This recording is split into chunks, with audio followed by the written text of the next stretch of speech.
Hi everyone, in front of me I've got Xiaomi Redmi Note 12S and let me share with you how to update apps on this device. So first of all, make sure that you've got the internet connection, and I highly recommend to use the Wi-Fi instead of mobile data in this operation, and then we can enter the Play Store.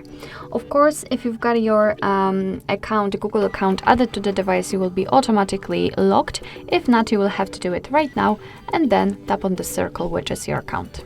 Tap on Manage Apps and Device and tap on Manage.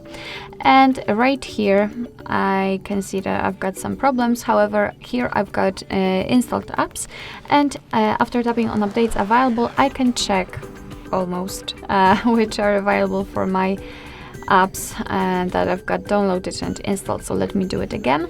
Let's enter this section quickly. And again, something's wrong. Okay, finally. So all you have to do is to basically tap on Updates Available, and you will be able to check which updates you can download.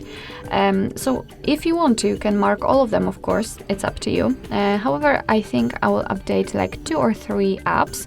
I will pick Google Chrome, Gmail, and maybe Google Photos. And after marking the apps, just tap on this update icon in the right upper corner. And as you can see, your device will right now download the updates, and after that they will be automatically installed and basically automatically updated. So from now on, you don't have to do anything more, just wait patiently. Alright, so basically this is it. This is how to update the apps in this Xiaomi device. Thank you so much for watching. I hope that this video was helpful, and if it was, please hit the subscribe button and leave the thumbs up.